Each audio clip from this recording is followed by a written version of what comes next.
एक 12 साल का लड़का अपनी 16 साल की सगी बहन के साथ शारीरिक संबंध बनाता है और वो एक बार नहीं, दो नहीं, तीन नहीं, बल्कि कई महीने तक लगातार ऐसा ही करते रहते हैं, ऐसा ही चलता हुआ आता है। लेकिन अचानक माता पिता को पता चलता है कि उनकी बेटी 5 महीने की गर्भवती है। फिर जिसके बाद वहाँ पर एक ऐसा तांडव होता है, वहाँ पर एक ऐसा बवाल होता है, यकीनन पूरी घटना को सुनने के बाद आप खुद दंग रह जाएंगे। उससे भी ज़्यादा हैरानी आपको ये सुनकर होगी कि ये सब कब से चलता आ रहा था और कब इनकी शुरुआत हुई और अंत में आखिर क्या हुआ। आदाब, नमस्कार, सत्य श्री अकाल में हूँ आपके साथ याह्या खान सोज़। दोस्तों, अगर आपने अभी तक हमारे चैनल को सब्सक्राइब नहीं किया है तो चैनल को सब्सक्राइब कर लें और बेल आइकन को दबाकर नोटिफिकेशन को ऑल कर लें ताकि हमारी तमाम अपडेट्स आपके पास तक पहुँचती रहें। तो चलिए रुख करते हैं खबर की ओर। मैं बात कर रहा हूँ उत्तर प्रदेश के नोएडा की।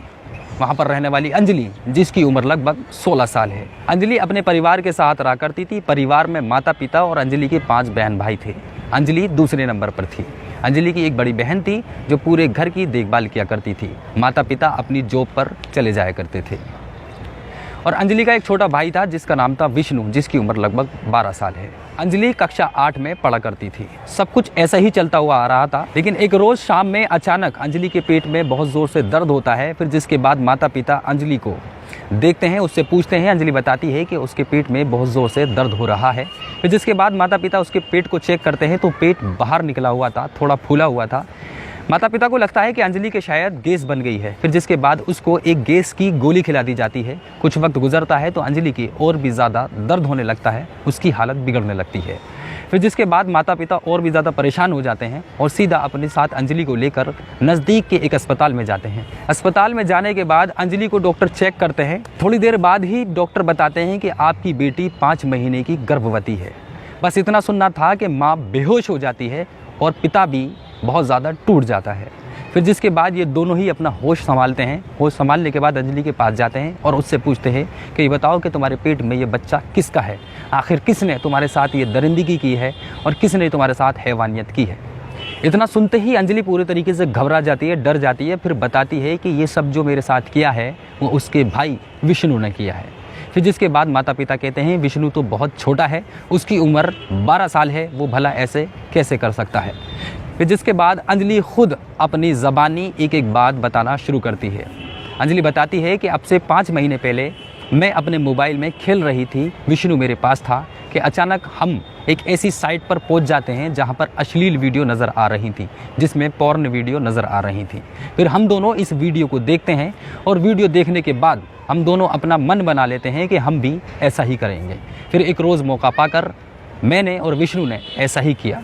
फिर जिसके बाद जब भी हमें मौका मिलता था तो हम ऐसा ही करते थे और अब से कुछ महीने पहले भी हमने ऐसा ही किया था।